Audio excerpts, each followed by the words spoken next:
Európa háborút akar? Biztos vagyok benne, hogy Európa nem akar háborút, de közvetetten azzal, hogy az orosz hadsereget visszatartja, egy Európára veszélyes stratégiát akadályoz meg. Minden fegyveres konfliktusnak két alapkérdése van. Az egyik, hogy a nagyhatalmak miért érzik állandó fenyegetésben magukat, miért erősítik folyamatosan védelmi képességeiket és foglalnak el területeket.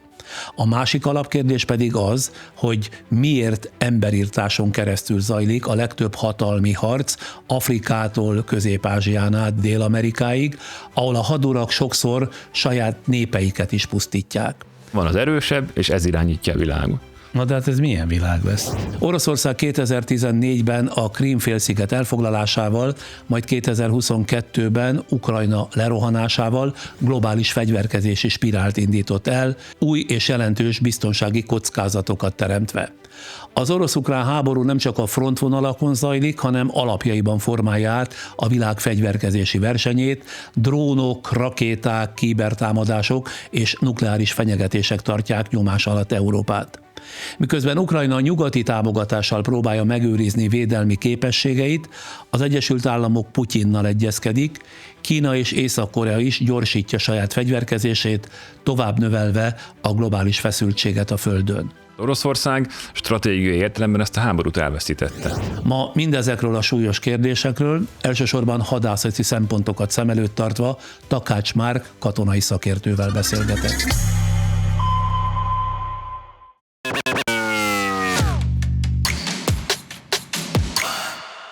Fiatal katonai szakértő, aki képzett katonából lett szakértő. Mindig is katonai szakértőnek készült? Véletlenül sem, én hivatásos katonának készültem, az is lettem, de aztán ember tervez, és ki tudja, ki végez. De van katonai rendfokozata is, ugye? Századosként szereltem le, igen.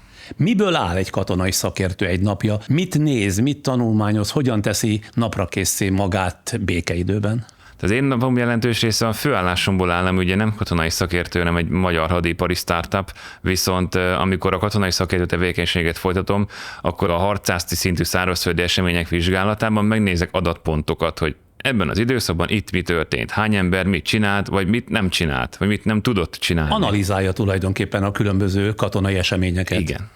De külföldi szaklapokat, külföldi szakértőket olvas, tanulmányoz? Tudományos ismeretterjesztő anyagokat, meg a think tankeket olvasom, oroszt is, ugyanis az orosz hadtudomány az igen jó termékeket ad ki, hogyha az ember lefejti róla a propagandát, valamint ugye most már a 21. század közepe felé elmondhatjuk, hogy az adatalapú elemzés az működik. De kémeim értesülése szerint rövidesen íróként is bemutatkozik, ugye? Még a koronavírus idején volt 3 hónapom, amikor nem történt semmi, és úgy gondoltam, bennem volt egy ilyen késztetés, hogy meséljük el az embereknek, hogy milyen a modern háború, hogy működne a Magyar Honvédség egy ne adj Isten modern háborúba, és írtam egy hamarosan megjelenő kalandregényt, ami egy valóságot rendkívüli módon megközelítő, de természetesen kitalált karakterekkel egy fiktív kelet-európai háborúban mutatja be a Magyar Honvédség egy alakulatát. Kíváncsian várjuk. Ha ismeri podcastünket, tudhatja, hogy nézőinknek, hallgatóinknak kijár itt az elején egy rövid életrajzi áttekintés a vendégről, ezúttal önről. Takács Márk György, 1992-ben született Nyíregyházán, 33 éves, apja nyugdíjas hivatásos katonatiszt, anyja pedagógus, egy lánytestvére van, aki hidrobiológus és élőhely megóvással foglalkozik. Takács már 2010-ben érettségizett Debrecenben, a Kossuth Gimnáziumban, 2014-ben végzett a Nemzeti Közszolgálati Egyetem hadtudományi és honvédtiszti képző karán gépesített lövészként. 2014-től 19-ig Debrecenben a 39. lövészzászlóainál szolgált különböző beosztásokban.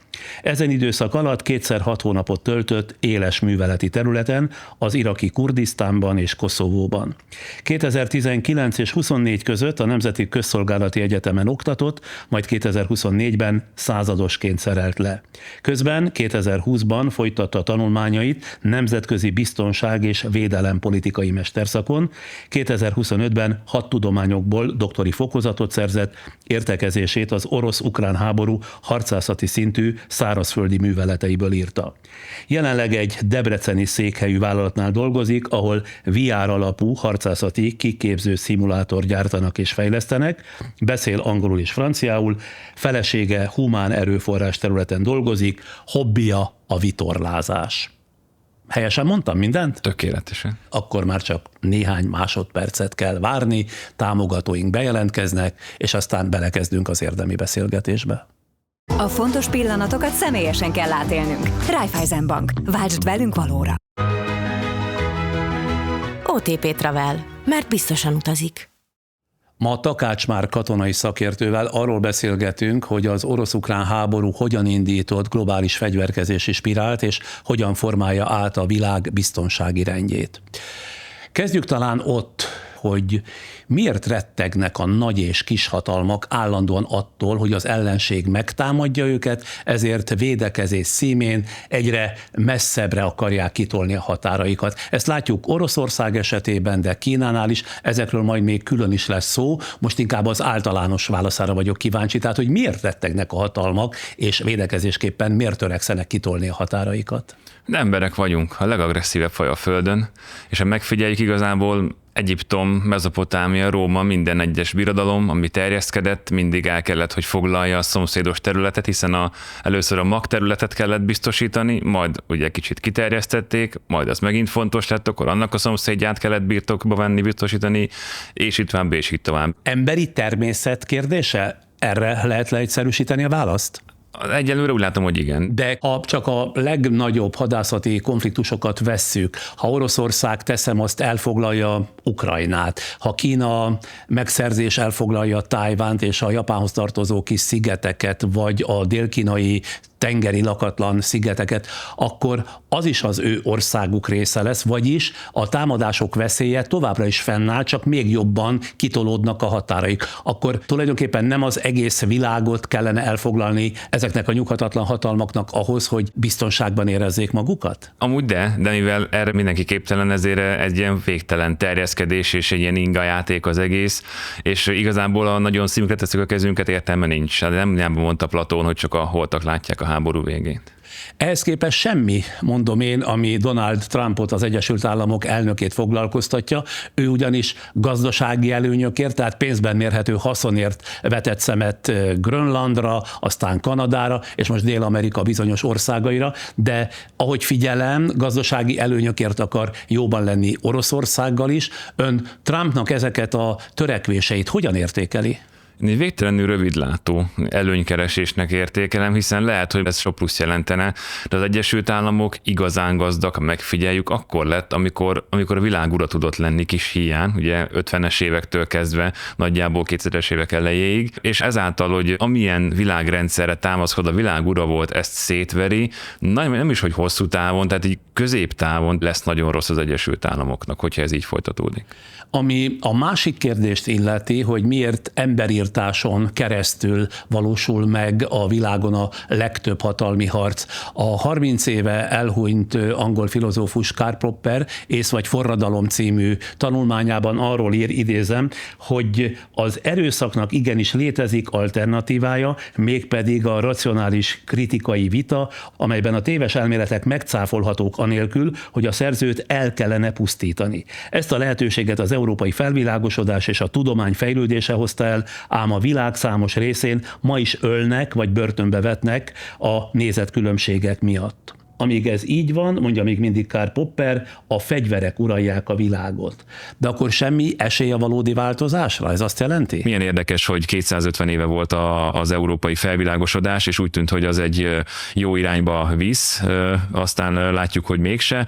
A racionalitás helyére visszaköltözött az erőszak, mi továbbra is homo sapiens vagyunk, a legerőszakosabb faj a Földön, innentől kezdve nem számolhatunk mással. Hogy egy példát említsek, a józanész szerint Putyinnak nem lehetett volna fontosabb az orosz birodalom visszaállítása helyett a jó és hosszan gyümölcsöző gazdasági politikai kapcsolatok fenntartása a nyugattal. Mégsem ezt választotta, pedig a saját presztízsének, sőt gazdaságának és az országának is jobbat tett volna vele. Akkor mi erre a magyarázat? Putyin józan esze szerint neki az a jó, hogyha megtartja a hatalmat. Valamint Putyinnak van egy olyan hite, és személyesen neki és az ő körének, hogy a szovjet idő alatti befolyást kell visszaszerezni hatalomban, területben, gazdaságban. És ez neki egy stratégiát kellett alkotni. Oroszországban, mióta a mongolokat elzavarták onnan azóta, az orosz birodalmi cél, ez változatlan, geopolitikai determináltság. Oroszország a fejlődés érdekében bizony sokáig együttműködött a nyugattal, nagyon sok szempontból, ugye németekkel gazdaságilag, főleg energetikailag, de ne felejtsük el például, hogy 2014-es krími invázió előtt a franciák repülőgép hordozókat adtak volna az oroszok. Le volt gyártva a 2 hajó, és pár hónap válaszolt el, hogy átadják, csak aztán a franciák ugye érthető okokból mégse adták át. Oroszországban volt egy tagadhatatlan fejlődés, középosztályosodás, főleg az európai nagyvárosi részekben, de ugye egész modern színvonalon éltek emberek. Igen, ám csak, hogy amint elindul egy középosztályosodás, annak megjelennek az úgymond a hatalom szempontjából idézőjelben káros mellékhatásai, mint az öntudatos polgár. Ami viszont nem jó egy diktatórikus rendszernek. Ezért konszolidálni kellett a diktatúrát, ami viszont azzal járt, hogy a Putyint körülvevők is kontraszelektáltak lettek, mindenki bólogatott, és a hírszerzési jelentéseket le volt írva, hogy nem tudjuk Ukrajnát ennyi erővel elfoglalni. Addig csiszolgatták, javítgatták, míg azt szedték le Putyin asztalára, hogy győzni fogunk. Putyin hazug indokokkal, náci veszélyre hivatkozva rohanta le a független Ukrajnát. Ha úgy veszük, totálisan sikertelen háborút indított, hiszen ő ezt, ahogyan mondta is, ugye villámháborúnak szánta, de lassan 4 éve tart, és a hírek szerint idáig 1 millió halott és sebesült orosz katonába került ez neki. Miben számította el magát az orosz vezető? Elmagyarázták neki, hogy az ukránok nem fognak ellenállni, elmagyarázták neki, hogy összesen kevesebb, mint 200 000 katonával meg lehet szállni egy ekkora országot, tehát elhitették vele, és mert tévképzetei voltak, örömmel hitt saját vágyálmainak. És miért nem zavarta a Putyint, hogy a fennálló nemzetközi rendet, illetve a saját maga és a jogelődei által is aláírt nemzetközi szerződéseket és szabályokat is felrúgja, amikor háborúval akar leigázni egy független országot? Azért, mert ő a világ továbbra is vezető hatalmának gondolta magát, és úgy képzelte, hogy ő a nemzetközi jogot átalakíthatja, vagy félelmen kívül hagyhatja, hiszen úgyis 10 nap alatt győzni fog. Ezt tudjuk jól. Az első gárda harckocsi hadseregtől zsákmányoltak ilyen harci okmányokat az ukránok. Lényegében egy táblázat, hogy ki mit, mikor, hol csinál. Abban benne volt, hogy a 10. nap után az első gárda harckocsi hadsereg az elfoglalt Harkivot átadja a Rosgvárdiának, hogy ott a tömegkezelést ők elvégezzék, míg a harckocsizók és a harcolóerők kivonulnak a városból. Tehát ilyen tervek voltak. Annak idején azt lehetett olvasni, hogy Oroszország szervezetlenül némiképp elavult haditechnikával kezdett bele ebbe a háborúba. Igaz ez, és mi változott közel 4 év alatt az orosz haditechnika kérdésében? A támadás sok tekintetben hidegháborús eszközökkel indult, de elsősorban nem a haditechnika korszerűségével volt a gond, hanem a létszámmal, illetve az eljárásokkal. Manőverező hadviselésre készítették az orosz hadsereget, nagyon nagy mélységben végrehajtott manőverekkel, páncélos és gépesített csapatok jól megszervezett gyors tevékenységével. Ezek az orosz zászlóharcsoportok, ezek nagy tűzerővel rendelkeznek, nagyon jó manőverező képességgel rendelkeznek, de ezek csak akkor működhetnek jól, hogyha végigövék a kezdeményezés, és mindig az történik, amit ők akarnak. Ugyanis az orosz döntéshozatali rendszer az nagyon gyors. Hát a NATO-ban meglévő döntéshozatali rendszerhez képest az oroszok, hogyha van egy adott egység, és a parancsnok közöl velük egy szándékot, akkor ők arra válaszul 2-szer gyorsabban hoznak döntést, vagy alkotják meg a saját parancsukat, mint a NATO-ban a standard. Erre van konkrét mérés? Igen, de Oroszországban a zászlóharcsoportoknál rengeteg esetben nem működött a kommunikációs rendszer, mert például ellopták a digitális rádió berendezésekre, mert a digitális harcér informatikai rendszerre szánt pénzt, és ha nem működtek a rádiók, akkor összeborul az egész rendszer, és számtalan ilyen dolog történt. De innen amúgy fejlődött az orosz hadsereg, sokkal nagyobb lett, tehát kevesebb, mint 200 000 emberrel támadták meg Ukrajnát, most már az orosz haderő Ukrajnában állomásozó létszáma körülbelül 900 000 fő, és ha nem is modernebb eszközökkel, de ebben a háborúban jobban szükséges eszközökkel dolgoznak. A múlt hónapban jócskán nőtt az orosz éjszakai támadások száma Ukrajna ellen, 5660 rakétával és drónnal támadták az oroszok ukrán célpontjaikat, elsősorban az ukrán infrastruktúrát és az ukrán városokat. 2 hete pedig hatalmas légitámadást hajtottak végre Ukrajna egész területén az energetikai létesítmények ellen, 653 drónnal és 51 rakétával, illetve manőverező robotrepülőgéppel repülőgépekkel. A következmény ugye Ukrajna villamos hálózata megrongálódott, ennek javítása hetekig is eltartott, persze csak akkor, ha nem indul újabb légitámadás az ukrán infrastruktúra ellen. Lehetetlen védekezni ezek ellen a támadó eszközök ellen? Ilyen mennyiségben nagyon nehéz. Mindenféle harcjárásának lényege a szaturáció, hogy túlterheljék a védelmi rendszereket. De Ukrajnának nincs is elegendő légvédelmi eszköze. Ugye most kénytelen saját maga ezeket a elfogó drónokat létrehozni, amelyek meglepően sikeresek kezdtek lenni az elmúlt hetekben, és még kíváncsi leszek, mi lesz ennek a vége. Viszont a célpontokkal is gond van abból a szempontból, hogy Ukrajnának volt 3 éve körülbelül decentralizálnia az elektromos rendszerét, és ugye pont ebben van botrány Zelenszkij környékén, hogy az erre szánt pénz jelentős részét ellopták. Ezekben a napokban, hetekben a hírek tele vannak a Donyeck megyei Pokrovszki front híreivel. Stratégiai jelentőségűnek tartják ennek a városnak az elfoglalását, ami állítólag nagyrészt sikerült is az oroszoknak, de teljesen mégsem.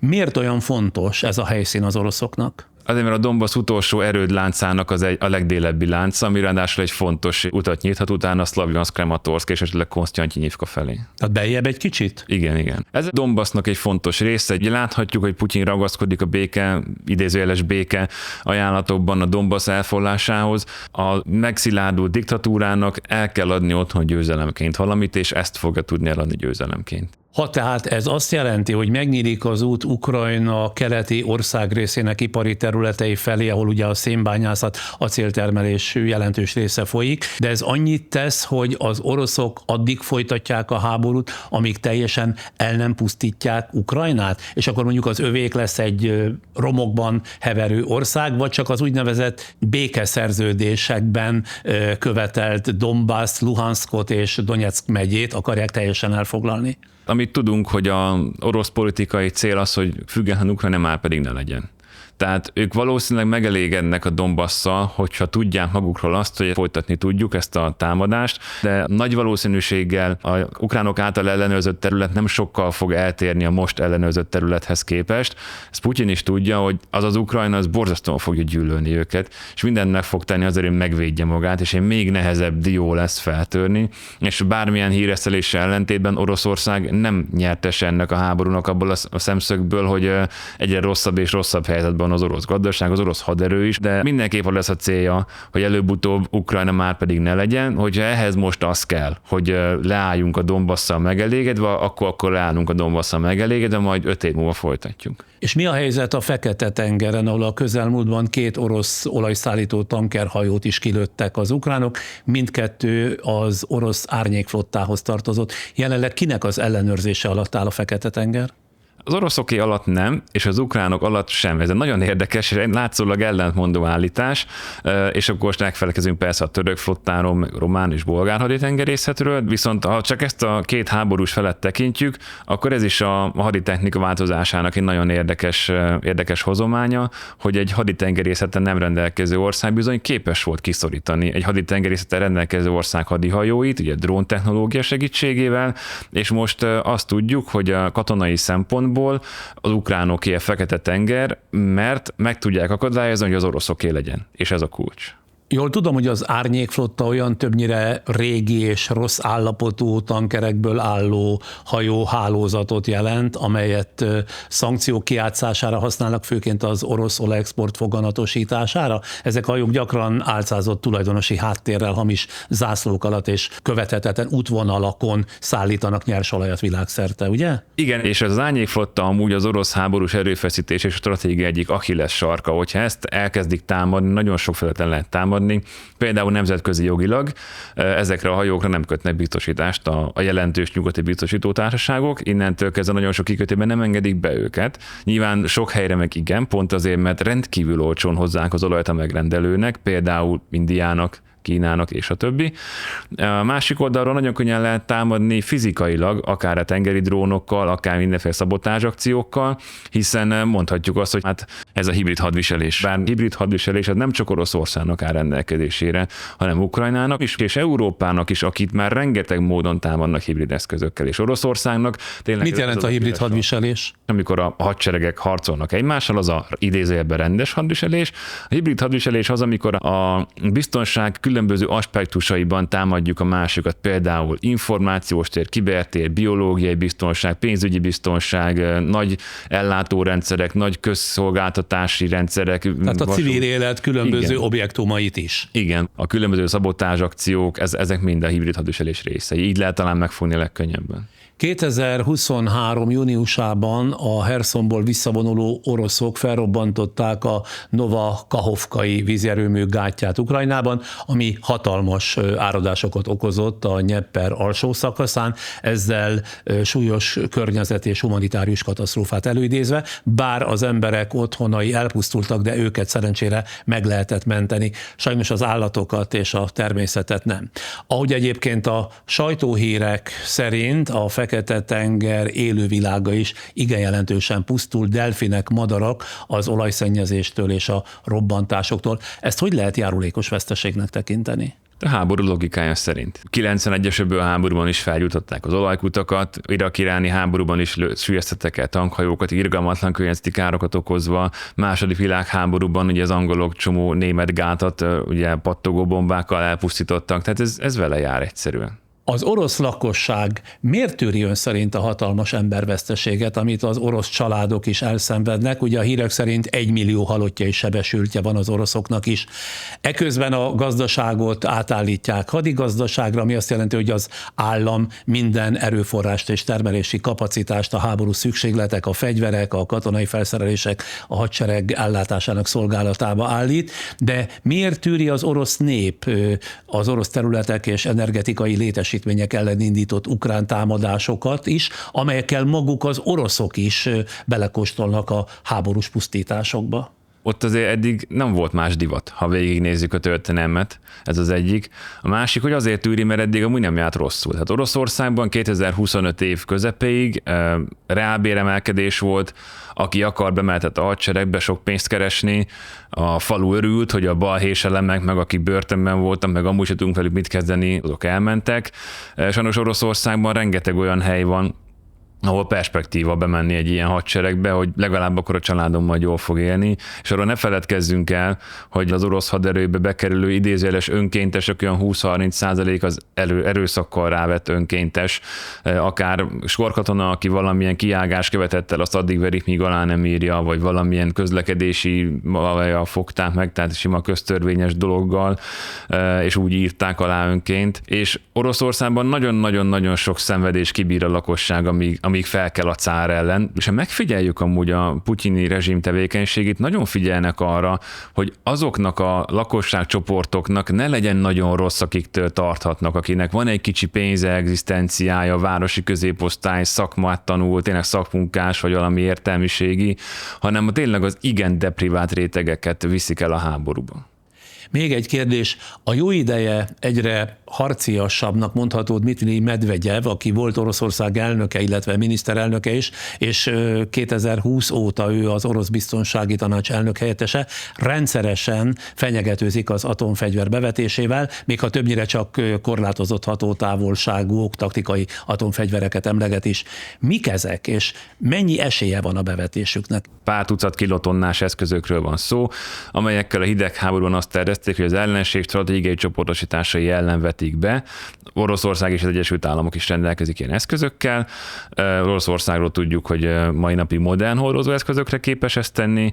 Bevetésé teljesen valószínűtlen, és hogy miért mondja ezt a Medvegyev, ez a fenyegetés, ez a karcsörtetés, ugyanis ők 50-150 árnyalatban közölnek hazugságokat, a valóságra épített féligazságokat, hogy az ember már el is felejtse, hogy mi a valós, és például egyszerre kommunikálnak látszólag egymással ellentétben lévő szándékokat, hogy atomfegyverbevetés, vagy amúgy meg tárgyalnánk, tehát az egyik ezt mondja, a másik azt mondja, hogy ne is tudjuk, hogy mit akarnak, hogy éppen ezért elbizonytalanítsa vele szembeállót, és ha már elbizonyította vele szembeállót, már tökéletes, mert azt csinál, amit akar. Ezzel azt is mondja, hogy semmi esély ezek bevetésére? Nyilván esély mindig van, tehát hogy mivel létezik ez a fegyver, de egy nagyon-nagyon kis számmal írható le ez az esély. A háború embervesztesége horrorisztikus, mint az előbb említettem, ugye Oroszországé is 1 millió, és Ukrajnáé is, együtt tehát több mint 2 millió halott és sebesült, és ennek fele tehát orosz. Putyinnak valószínűleg Persze nem különösebben jelent gondot feláldozni további 1 millió orosz embert, Ukrajnának viszont már nincs ennyi hadrafogható katonája. Mennyire döntő az úgynevezett élőerő ebben a háborúban? Rendkívüli módon döntő, azért ez az oroszok szempontjából egy jobb arány, hiszen az orosz hadrafogható lakosság bő 3-5-szer nagyon merítés jelent. Ukrajnában is van azért még legalább 1 millió besorozható ember. Akkor viszont annyi, ha van annyi. És ha azt elveszítik, akkor vége a lakosságnak. Tehát mindkét országban demográfiai katasztrófa van, nem lesz, hanem van. Ezért az a kérdés, hogy mennyi marad meg. A humán erőforrás rendkívül fontos, a drónok korában is. Ahogy régen nekünk tanították, az a föld addig nincs elfoglalva, amíg a lövészkatona be nem tette oda lábát. És most a drónokra alapozó hátjárásoknál is látjuk, hogy amit a drónok nem vesznek észre, mert mondjuk erősen fúj a szél, vagy mondjuk köd van, vagy az ellenség zavarja, vagy fizikai le tudja lőni őket, akkor oda kell a gyalogság a szárazföldre, aki megállítja őket, vagy aki el tud foglalni terepszakaszt. És a humán erőforrás amiatt is nagyon-nagyon fontos, hogy mennyien dezertálnak a hadseregből. Októberben több mint 20 000 dezertálási esemény történt, de van, aki 2-3-szor is meglép, mert amíg kergetőzünk a frontvonal mögött, addig se kell harcolni. Valamint nagyon sokan úgy dezertálnak, hogy 3 éve a fronton van. Ez az ember az lehet, hogy egyszer volt szabadságon, vagy 2-szer, és besokal. Bár nagyon sokan alakulat van Ukrajnában, amik a világ legjobb parancsnokai vezetnek. Tényleg hihetetlen tudás van az alakulatoknál, és nagyon sokan alakulat van, ahol a világ legsemmire kellő parancsnokai vezetnek, és általában a rosszul vezetett erőkből dezertálnak, és nagyon sok olyanról számolnak be, hogy valamelyik, nem mondom melyik alakulattól, jelentkeznek mondjuk az Azovnál, vagy a 47-esnél önkéntesnek, hogy én szeretnék harcolni hazámért, de ezek megöletnek, ti meg nem, hozzátok jövök. Tehát ilyen események is történnek. Annyiféle hír terjed azzal kapcsolatban is, hogy mennyire van ellátva Ukrajna nyugati fegyverekkel, és mennyi a saját gyártású ukrán fegyver. Hát röviden akarok válaszolni, nem eléggé van ellátva, és sok a saját gyártású ukrán fegyver. Például a Bogdana nevű önjáró lövegből, ami ukrán fejlesztés és gyártás, egy háborúban és légi hadjárat alatt álló országban többet tudnak gyártani, mint a franciák Franciaországban a Cézárból, ami ugyanolyan jó eszköz. De drónok tekintetében Ukrajna önellátó vált lényegében, nagyon sok élenjáró fejlesztés van.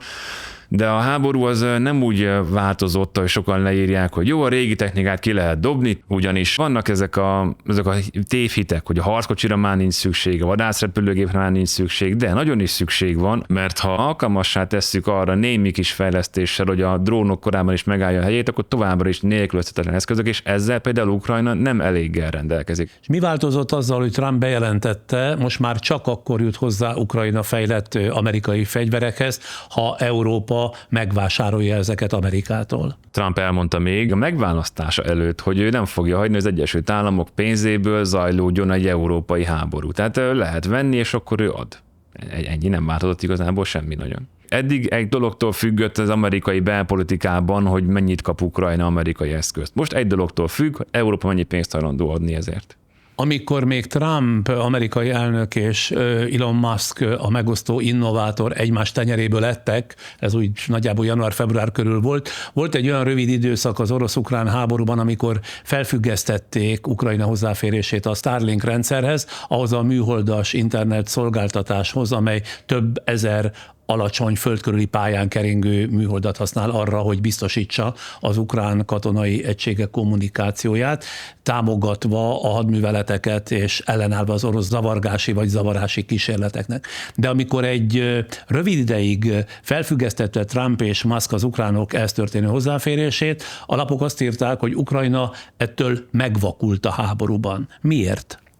Egy ilyen közel azonos képességű felek közötti konvencionális konfliktusban az dönt, hogy kihoz gyorsabban jobb döntést, aminek az alapja az információ áramlás. Az ukrán haderő nem rendelkezik olyan komoly harccél informatikai rendszerrel, ami military grade harci internet, ők a Starlinket használták kommunikációra és annak alkalmazásait, és enélkül tényleg visszamentek a második világháború szintjére, analóg rádió és futár, meg mobiltelefon, amit ugye nem használunk a fronton, mert ebből bemérik. Tehát innentől kezdve nem is az, hogy vakká vált, hanem süketté és vakká vált. De még mindig ki vannak szolgáltatva ilyen értelemben az ukránok az amerikaiaknak? Ebből a szempontból igen. És vannak olyan fegyverek, amiket Ukrajna manapság nem kap meg sem az Egyesült Államoktól, sem Európától, pedig szüksége lenne rájuk? 5. generációs hadászrepülőgépek az a legeklatásabb példa, illetve amit megkapott, de nem eleget. Valamint a Patriot légvédelmi rendszerek, a radarvezérelt légvédelmi gépágyúk, a páncélozott szállító és gyalogsági alcárnők, harckocsik, ezekből nincs elég.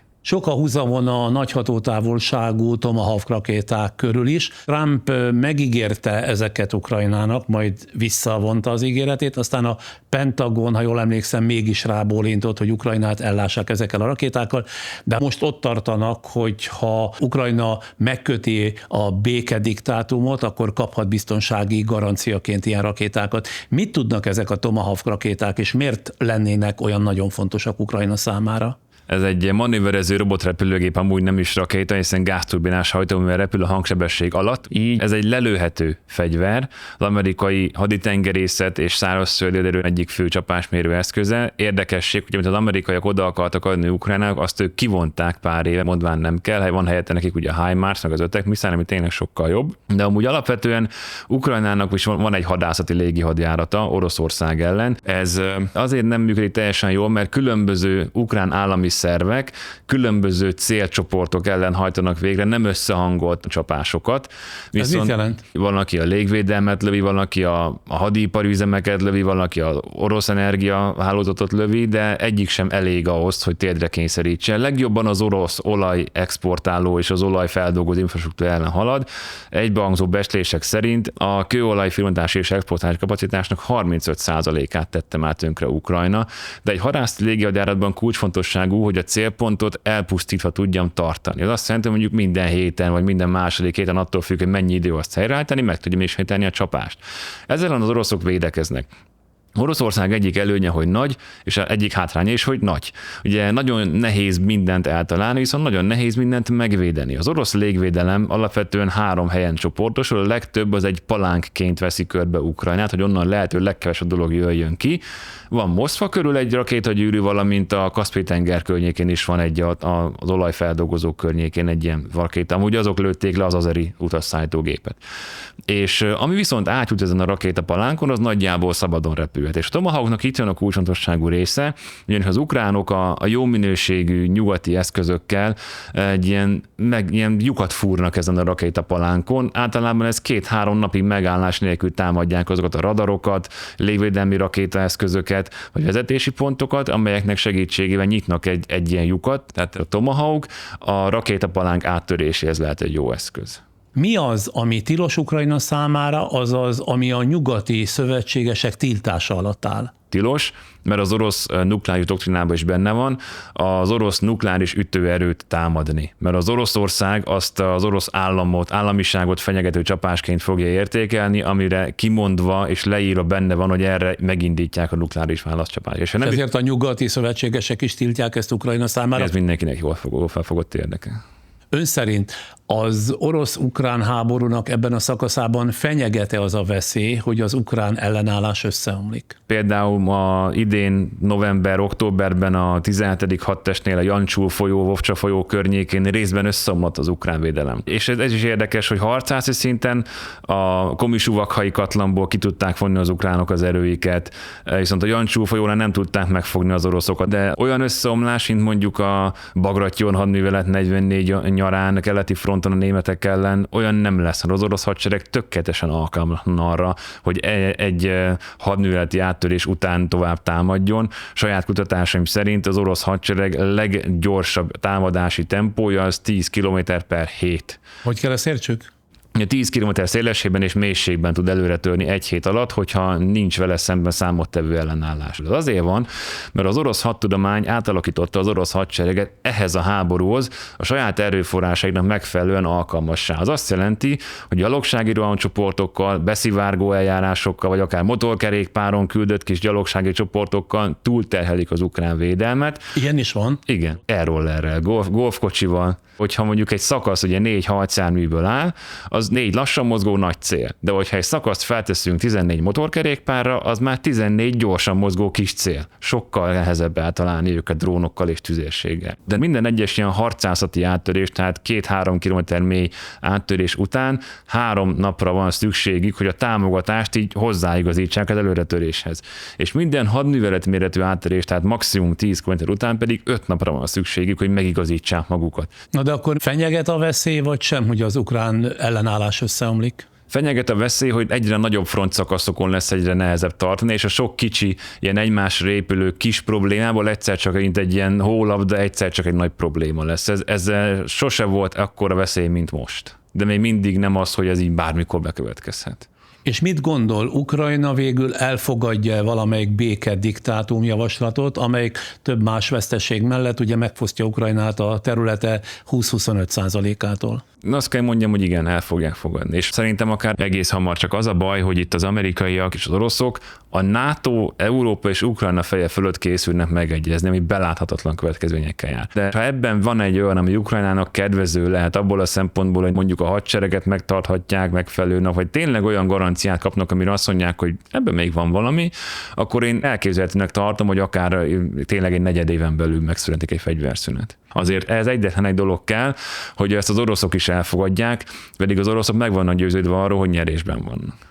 A jelenlegi béketervek, akárhogy alakulnak is a részletek, úgy néznek ki, hogy megjutalmazzák az agresszort, aki emberiesség elleni és háborús bűnök tömegét követte el, miközben lassan fizikailag és lelkileg tönkretesz egy szuverén országot, és béketervek büntetik az áldozatot, a megtámadottat, akinek súlyos árat kell fizetni azért, hogy megszabaduljon a háborútól, amelyet ugye nem ő kezdett. Miféle normák szerint van ez így rendben? Ez ami veszélyessé teszi, ezért lett volna jó az egészet megakadályozni, és ezért jogosan lehet ostorozni a nyugati hatalmakat, hogy nem tettek meg mindent annak érdekében, hogy ez ne következzen be. Úgy olyan világ lesz ez, mint a második világháborúig volt. Nincs semmilyen nemzetközi jog, semmilyen világot irányító elv, például ENSZ alapokmányok, hanem van az erősebb, és ez irányítja a világot.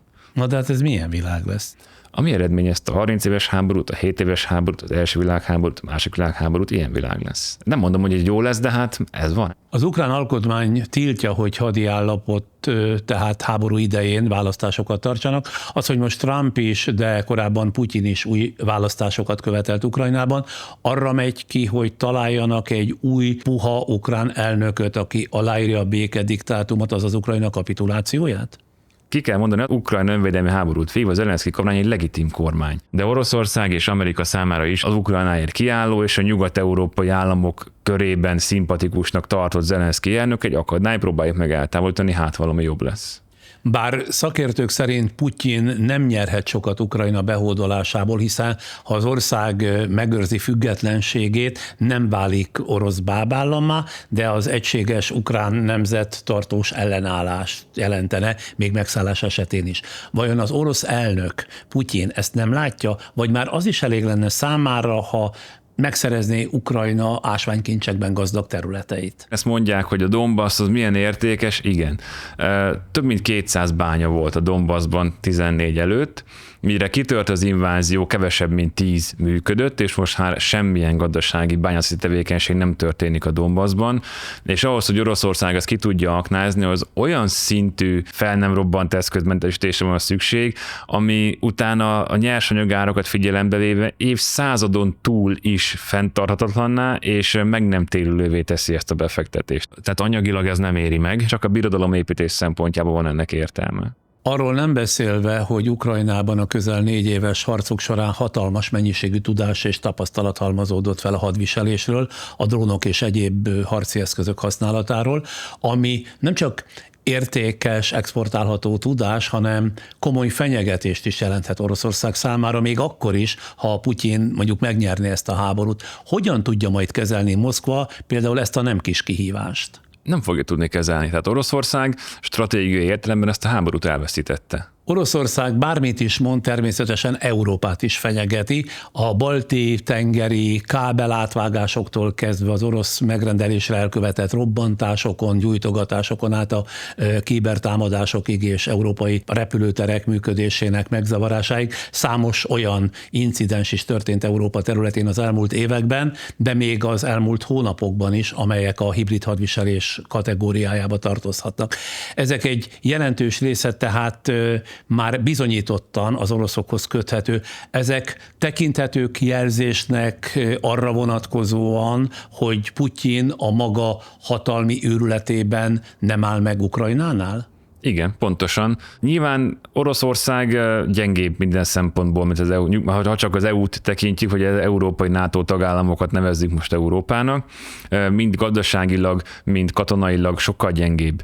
Viszont ezt a hibrid hadviselést úgy veti be, mint egy ilyen aszimmetrikus hadviselést, hogy ott támadjuk őket, ahol sebezhetőek. Lehet pénzelni szélsőséges politikai szervezeteket, lehet fegyverként használni a migrációt, lehet kiberműveleteket indítani, és a többi, és ők ezt csinálják. De ha Putyinnak az a fájdalma és félelme, hogy Oroszország nincs biztonságban, elég lenne csak ránéznie a térképre, hogy mondjuk megállapítsa, hogy határán lévő országokat, Finnországot, Észtországot, Lettországot és Lengyelországot is el kellene foglalnia, vagy be kellene hódoltatnia. Ezek nélkül ugyanis Oroszország tulajdonképpen ugyanúgy nincs biztonságban, nem de? Oroszországnak ez egy stratégiai célja, hogy minél nyugatabbra tolja ugye azt a pufferzónát, ami az orosz magterületet körbeveszi.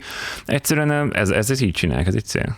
Ha Putyin kiszélesítené a háborút, ide akartam csak kiukadni, és Oroszország Narvát vagy a Szuvalki folyosót támadná meg, a szakértők ugye ezt egyébként valószínűsítik, ezzel bekeríthetné a balti államokat, ennek megfelelően viszont a balti országoknak és Lengyelországnak kellene leginkább tartaniuk egy orosz támadástól? De Oroszország egyelőre Ukrajnát se győzte le, nagyon nem.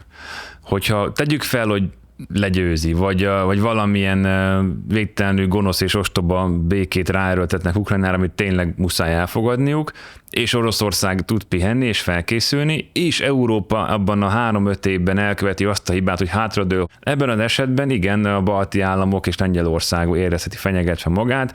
Lengyelország nem véletlenül fegyverkezik ennyire, nem mondom, hogy erőn felül, mert a lengyel gazdaság is átlagon felül növekszik, tehát egyelőre fenntartható ez a történet. Ők készülnek is erre, tehát mind a balti államok, mind Lengyelország készül erre, és itt van, ami fontos, az elrettentés. Ez az elrettentés amúgy az állatvilágból jön, tehát a nagy tollkoronák, a nagy sörények, a díszes tollak, meg a sárga-fekete csík a darázson, az mind elrettentés. Veszélyes vagyok, ne költs arra energiát, hogy engem te bántani akarjál. Ugyanez működnie kéne Európában, és ezen elrettentésnek egyik fontos eleme lenne az egység, amivel nem állunk rosszul. Mit tenne abban az esetben a NATO, ha Oroszország a drónjaival neki megy a határországok infrastruktúráinak, hiszen Lengyelországba, de Romániába is már ugye küldött drónokat, nem is egyszer Oroszország. Ha a NATO valóban megvédené a balti tagállamait, az világháborút jelentene? Meglépné ezt a NATO, ugyanis az orosz-ukrán háború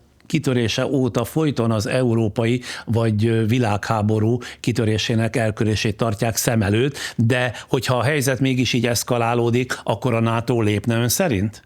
Szerintem igen, de azért amúgy úgy történne ez, hogy tegyük fel ez ön által elmondott esemény, hogy azonosíthatóan, bizonyítottan orosz drónok megtámadják a 3 balti állam kritikus infrastruktúráját, komoly anyagi károkat okoznak, esetleg emberéletben is kár esik, és esetleg mondjuk katonai infrastruktúrában is kár esik, akkor 1-2 állam kérésére összehívják az Észak-Atlanti Tanácsot, ahol a NATO tagállamok állam és kormányfője eldöntik együttdöntéssel, de egyetlen egy tagállam ellenkezése is nemet jelent, tehát hogy közösen megyünk a háborúba a megtámadottak érdekébe, vagy sem.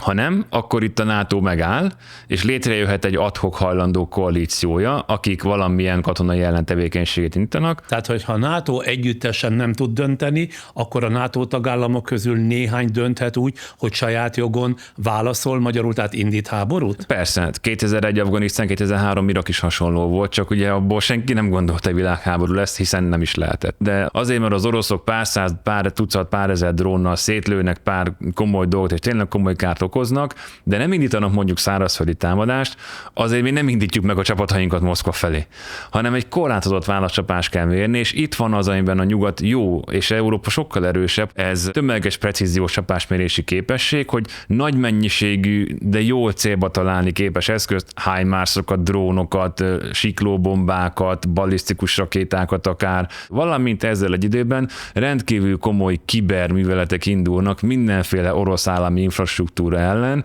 és mondjuk az kiberműveletek közben kapnak egy olyan hírt, hogy ez csak akkor áll le, hogyha ti is. És mondjuk ez egy logikus, körülhatárolt, valid ellencsapás lehet. Ez egy speciális katonai művelet lenne például. És az mennyire felel meg a valóságnak, hogy Oroszország katonai ereje jelentősen elmarad a NATO-étól? Teljesen megfelel a valóságnak, az atomműtőerőt leszállítva minden téren rendkívül nagy hátrányban van. A NATO tagállamai együtt, ha jól jegyeztem meg, több mint 3,3 millió aktív katonával, illetve hatalmas gazdasági háttérrel is közel 1000 milliárd dolláros védelmi költségvetéssel rendelkeznek, míg Oroszország aktív hadereje kb. 1,3 millió fő, és költségvetés ennek a töredéke. Bár Oroszország nukleáris arzenálja továbbra is nagy, a hagyományos haderőben és gazdasági erőforrásokban a NATO fölénye viszont egyértelmű? Egyértelmű, mekkora felényben van a NATO, de amit ugye nem látszik ezekből a számokból, például a haditengerészet tekintetében még sokkal nagyobb fölényben van. A NATO, ami légi fölényben is lenne. Bár a napokban megjelent, vagy kiszivárgott egy dokumentum, az amerikai hadügyi tárca bizalmas jelentése arról, hogy a NATO tábornokok állítólag még mindig a múltban élnek, igen drága, ám erősen sebezhető harceszközökben gondolkodnak, míg az ellenségek az olcsó, ám korszerű hadfelszerelést fejlesztik. Ráadásul egy esetleges fegyveres NATO-val vívott konfliktus esetén a hagyományos fegyvertartalékok hamar kimerülnének, a védelmi ipar állítólag nem tud elegendőt gyártani ezekből, már ami a tüzérséget, aknákat, hadihajókat, vadászgépeket illeti. Ez, kérdezem, hogyan lehetséges, amikor a NATO élén egy ilyen erős nagyhatalom áll, mint az Egyesült Államok? Úgy lehetséges, hogy csak félig igaz, illetve elkényelmesedtünk. Tehát például tüzérségi lőszerből már Németország képes egyedül többet gyártani, mint Oroszország, amúgy a Rheinmetall. Rengeteg más technikai eszközből nagyon-nagyon gyorsan fel lehet futtatni a gyártást, és az igaz, hogy ezekkel az olcsó diszruptív technológiákkal, többek között a drónokra gondolok, egyes ellenérdekelt felek képesek komoly károkat okozni, viszont ezeket mi is nagyon könnyen tudjuk gyártani. Amit viszont csak a legjobb minőségű és a nagyon-nagyon drágán előállított hadipari cégek tudnak, a hatékony és olcsó drónok elleni védekezés. Például olyan mesterséges intelligenciával vezettek képfelismerők, amik folyamatosan 360 fokonti burok nézik a optikai kamerával, meg hőkamerával nézik az eget, és észreveszik azokat a drónokat, ami mondjuk optikai kábel vezérelte, mert ugye kétféle ilyen légi drón jelent fenyegetést, a rádiótávirányítású, nagyon könnyen le lehet zavarni, az irányító rendszer mentén vissza lehet fejteni, hogy honnan irányítják, már repülős tüzérségi lőszer. Ez nagyjából megoldható a modern eszközökkel. De az optikai kábel irányítású drónt csak akkor lehet észlelni, ha meghallja az ember, akkor már nem úgy általában később, mert nagyon közel van, vagy ezekkel a mesterséges intelligencia vezette képfelismerő rendszerekkel kiszúrják effektíve kamerákon. És utána ezeket le kell lőni. Például egy páncélozott köteléket teherautóra szerelt lézerágyúval, radarvezérelt, levegőben robbanó gépágyúval, ezeket meg lehet védeni, és erre csak a nyugati hadipar képes, és azt akarom az egészből kihozni, hogy meg tudjuk oldani ezeken például a sok drón támadások elleni védelmet, amire van képességünk. Ugye az Egyesült Államokban megvan a képesség és tartalék, emiatt nem kell aggódni, Európában pedig nagyon-nagyon gyorsan meg lehet teremteni. Ezek a nagyon drága légvédelmi rakéták, Patriot, vagy akár ugye az LM rakétából kifejlesztett NASAMS rendszernek a rakétái, ezekből még nem tudunk eléggé gyártani, mert irgalmatlanul drága. És a NATO védtelenné teszi bizonyos irányokba, viszont nem azt jelenti, hogy teljesen, mert ez mondom, nagyon sok tekintetben már jelentős a fejlődés. Ugyanez a jelentés még azt is tartalmazza, hogy a NATO még a hidegháború idején kidolgozott gyors felvonulási doktrináját ma már nem tudja megvalósítani az előregedett európai infrastruktúra, tehát az utak teherbíró képessége, a különböző vasúti nyomtávok és a bürokratikus akadályok miatt. Ez milyen stratégiai következményekkel járhat? A hír alapvetően igaz, német és francia alakulatok nem tudtak elég gyorsan eljutni Kelet-Európa, jellemzően Romániába, Lengyelországba lévő gyakorlóterekre, de ez is szervezési kérdés, mert ki kell számolni, hogy hol mehet, hol nem mehet. Én is például másodkézből kaptam ilyen információt, hogy francia nehéz technikai eszközök, konkrétan harckocsik nem tudtak eljutni a célkörletbe Romániába. Hát de azért, mert amit kaptak információt, hogy az a híd elbírja a tankot, az egy téves információ, az a híd nem bírta el a tankot, de hogyha ezt tudják előre, akkor eljutott volna. Tehát van, amikor ilyen bakik látszanak, pedig csak gondolkodni kellett volna előtte. Noha rengeteget beszélünk a szomszédunkban folyó fegyveres konfliktusról, de valójában nem eleget. A magyar közvélemény többsége ugyanis, amelyet folyamatosan háborúval fenyeget a vezető és álságos békeköveteléssel áraszt el, lassan már képtelen lesz különbséget tenni az én tapasztalataim szerint az agresszor és a védekező fél között. A legutóbbi ilyen beszólás az volt, hogy a jövő évi, tehát a 2026-os lesz az utolsó háború előtti választás, mert Európa háborút akar. Ön szerint Európa háborút akar? Az utóbbi 50 évben Európában volt-e bárkinek a fejében olyan forgatókönyv, hogy megtámadja és térdre kényszerítse Oroszországot, illetve korábban a Szovjetuniót? Biztos vagyok benne, hogy Európa nem akar háborút, viszont amellett nem mehetünk el szó nélkül, hogy Európának érdeke Ukrajna támogatása, és Ukrajna amúgy valóban magáért harcol, de közvetetten azzal, hogy az orosz hadsereget visszatartja, egy Európára veszélyes stratégiát akadályoz meg, ezért nekünk jól felfogott érdekünk, és nem csak humanitárius és emberbaráti és felbaráti szeretetből, hanem nagyon hideg számításból is, hogy Ukrajna mellé álljunk, és az amellett a saját elrettentő képességünket is erősítsük. Ugye, ahogy ön is mondta, Európa elkezdett fegyverkezni, ez tény. Az Európai Uniós tagállamok kérésére a közelmúltban az Európai Bizottság kidolgozott egy uniós csomagot. Ennek az a célja, hogy a tagállamok 2030-ig csökkentsék a meglévő hiányosságaikat a védelmi képességeiben, és megfelelő elrettentő erővel rendelkezzenek a lehetséges agresszorokkal, elsősorban nyilván Oroszországgal szemben. A NATO-nak már van közös ugye légvédelmi rendszere, radarrendszereket, irányítóközpontokat és légvédelmi egységeket kapcsolja össze. Ez a rendszer a szövetséges országok légterének védelmére, és feladata a folyamatos légtérfigyelés, illetve légitámadások és rakétaveszélyek elhárítása, valamint a szövetséges erők gyors és összehangolt reagálásának biztosítása a békében és háborúban egyaránt, ugye?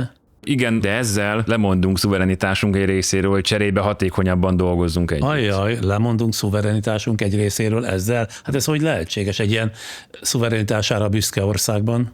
Néha a józanész tud győzni, és ennek én nagyon örülök. De ha már a drónokról beszéltünk, azt mondják, a drón nagyon megváltoztatta a háború hadviselést a támadó és a védekező fél szempontjából is. Ha megnézzük visszautalva tényleg csak az orosz-ukrán háborúra, drón csak a Bayraktar TB2-es volt, ami ugye 2020-as őrényazeri háborúban bukkant fel. Hát 2020-ban jelent meg először a drón a hadviselésben? Nem, a drón már megjelent a FAU-1-essel 1944 őszén, de nagyon sok felderítő drónt használtak az amerikaiak már Vietnámban is. Viszont ilyen szárazföldi műveletekre nagyon konkrétan hatni képes drón csak 2020-ban jelent meg, ugye a Bayraktar TB2-es az azeri hadsereg kötelékében, és amúgy Ukrajna vett belőlük, és be is vetette nagy sikerrel Oroszország ellen a 2022. február-márciusában. Az invázió első időszakában 22. február 24-től április 1-ig, amikor az oroszok visszamentek Kijev alól és Csernyihiv alól, az orosz hadsereg megpróbált manőverezni, nem sikerült, az orosz manőverező kötelékek kifutottak a saját légvédelmi ernyőjük alól, felülről védtelenekké váltak, és azok az ukrán drónok, amik török gyártású ukrán drónok nagy sikerrel kerültek alkalmazásra. De mint a frontvonal megmerevedett, onnantól kezdve pedig egy nagyon-nagyon légvédelemmel túlterhelt frontvonal jött létre a mai napig. Mert a drón tulajdonképpen a helyükbe lépett? Ez az egyik, hogy a drónnal sok mindent el lehet intézni, másik, hogy nagyon-nagyon sűrű most már a légvédelem. Tehát ezért sok oka van, és hogy igazából a két fél ügyetlensége, a szabad ilyen csúnyán mondani, vezetett oda, hogy teret adtak az alternatív eszközök. Tehát az oroszok a hagyományos eszközökkel legyőzik az ukránokat, vagy az ukránok kapnak 22 őszére annyi támogatást, hogy legyőzzék az oroszokat, mert erre volt esély, nem sok, de volt, akkor nem beszélünk drónokról. Mert igazából a drónokkal telített harcmező az 2023 év végétől lett úgy igazán előtérbe, és 25 nyarára lett teljesen telített a drónoktól minden. Na de mi mindent tudnak a hadszintéren a harcászati drónok? Alapvető feladatuk a felderítés. Optikai eszközökkel, tehát effektív látható fénytartományban dolgozó kamerákkal, infrakamerákkal. Tudnak bombázni, tehát kézigránátokat, RP-gránátokat ledobni. Vannak ezek a úgymond kamikáze drónok, tehát ez a kovájgó lőszer öngyilkos drón, ami önmagában odarepül és becsapódik a célba. Vannak most már elhárító drónok, amelyek amúgy lassan mozgó, felderítő és bombavető drónok ellen nekirepüléssel dolgoznak, és nem beszéltünk még a szárazföldi drónokról, amit sebesült kiürítésre használnak. Tehát valaki megsebesül, tűz alatt van az a terület, ahonnan ki kell hozni, vagy az útvonalon egy része, akkor beküldenek egy drónt, amire van téve egy páncélozott doboz, beteszik, és akkor kiviszik. A sebesültet beteszik abba, és akkor kiviszik? Igen. És arra mi a válasza, hogy miért váltak a drónok a modern hadviselés egyik legfontosabb eszközévé, legalábbis kívülről ez így látszik, és hogyan léptek túl a hagyományos fegyvereken, ha túlléptek? Úgy, hogy olcsó, könnyen elérhető. Ugyanis a hagyományos katonai eszközök drágák. Nagyon-nagyon jó képességűek, kulcsfontosságú képességeket tartalmaznak, de van, amikor a kellő precíziós pusztító erőt egy nagyon drága eszközzel tudom elérni. Például egy balisztikus rakétával, egy tüzérségi eszközzel, harckocsival, vadászbombázóval. De amikor erre nincs szükségem, akkor a drónok, amik nagy mennyiségben relatíve olcsón elérhetőek, akkor nélkülözhetetlen megoldás jelentenek. Egyszerűen gazdaságosabbak is.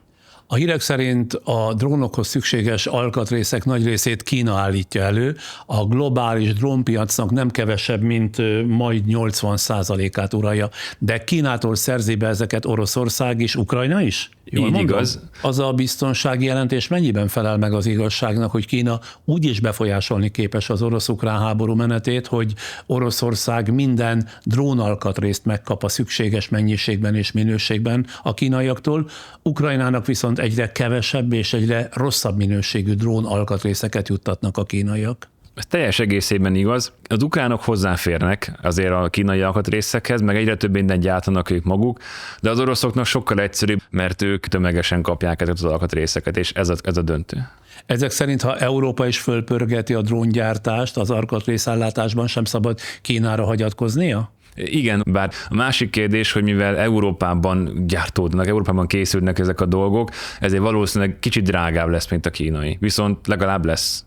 A fegyvergyártás és fegyvervásárlás rengeteg pénzbe kerül, amelyet természetesen máshonnan kell elvonni, és ezt a nyugati társadalmak biztosan megérzik. Ezzel kapcsolatban azt kérdezem, hogy ugyanazzal a jóléti, tehát belpolitikai kockázattal jár-e a fegyverkezésre fordított pénz Oroszországban, Kínában, mint Európában? Nyilvánvalóan nem. Európa, hogyha meglépi ugye a NATO által kért 3,5 plusz 1,5%-ot, még mindig kevesebbet költ védelemre, mint a hidegháború csúcsán, amikor ezzel párhuzamosan kiépültek a jóléti rendszerek is. Meg kell nézni, mi a különbség. Akkoriban Európa ipari nagyhatalom volt, akkoriban volt rengeteg gyártás, persze nem volt annyi államadósság, nem voltak olyan negatívak a társadalmi folyamatok, főleg ugye a népességi oldalról, de azért ez nem megcsinálhatatlan. Tehát főleg azért, mert muszáj, de valahogy meg kell oldani. Például a német hadsereg nagyon sok pénzből erősebb legyen, anélkül, hogy a lakosság leszavazon az AfD-re. Például. Hát ez pillanatnyilag azért nem úgy látszik, hogy kibékíthető ellentmondás. Mondjuk azért nem félnék annyira, mert látjuk azokat a már hatalomra került névleg és szóban és választási kampányban nagyon hevesen fegyverkezés ellenes, és akár kicsit ilyen orosz oldalra kacsingató politikai erőket, amint hatalomra kerültek, például Meloni Olaszországban, és szembesül a valósággal, az aztán hideg zuhany, hiszen ők se a saját maguk ellenségeik, nem akarják tönkretenni maguk alatt az országot. És azt elképzelhetőnek tartja, hogy a közvélemények nyomására az európai országok felhagynak Ukrajna megsegítésével, hiszen az embereket elsősorban ugye a saját életszínvonaluk érdekli, nem pedig Ukrajna függetlensége.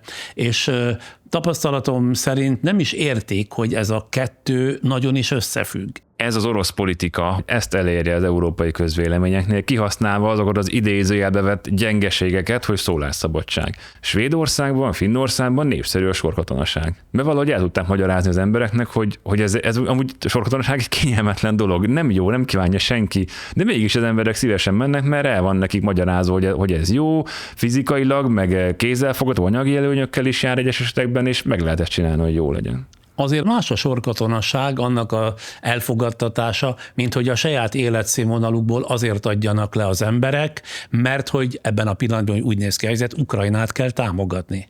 Igen, de hogyha van egy nagy áldozati szükség, azt el lehet magyarázni az embereknek. Nem egyszer csinálta már ezt a világ, nem egyszer csinálta már ezt a nyugat, meg lehet csinálni még egyszer. De azért olyan háborús konjunktúra még nem nagyon volt, ami gazdasági válsághoz vezetett, hogyha az fenntartható, viszont olyan túlfegyverkezés meg volt, ami már egy nagy erős birodalom összeomlásához vezetett, lásd Szovjetunió. Erre kell nagyon odafigyelni, hogy ne következzen ez be. Na jó, akkor itt most körülbelül 1 perci szünetet iktatunk be, következnek támogatóink, ebben az 1 percben meg egy kérés nézőinkhez, hogy iratkozzanak fel, és aztán jövünk is vissza, és folytatjuk a téma magyar aspektusaival. A világ szépségei felfedezésre várnak. OTP Travel, mert biztosan utazik. Egy megbízható partnerrel a hátunk mögött felszabadultan élvezhetjük azokat a pillanatokat, amik igazán számítanak. Raiffeisen Bank. Váltsd velünk valóra! Ha még nem tették, kérem iratkozzanak fel YouTube csatornánkra. Ez a gesztus nem csak nekünk jelent támogatást, hanem önöknek is garantálja, hogy mindig időben értesüljenek új tartalmainkról. A feliratkozás egyszerű, de nagyban hozzájárul ahhoz, hogy közösen építhessünk egy erős, gondolkodó közösséget. Hiszen a tudás akkor válik igazán értékessé, ha minél többen osztozunk benne. Így minden feliratkozás egy apró lépés afelé, hogy együtt könnyebben eligazodjunk a világ dolgaiban is. Ha még erről győzködtem önöket, feliratkoztak, megköszönöm. Ebben a mostani podcastben Takács Márk katonai szakértővel azt vizsgáljuk, hogyan formálja át az orosz-ukrán háború a globális biztonsági környezetet, milyen új kockázatokat és kihívásokat teremt a nemzetközi politikában, és ez a konfliktus miként gyorsítja fel a fegyverkezési versenyt a nagyhatalmak között.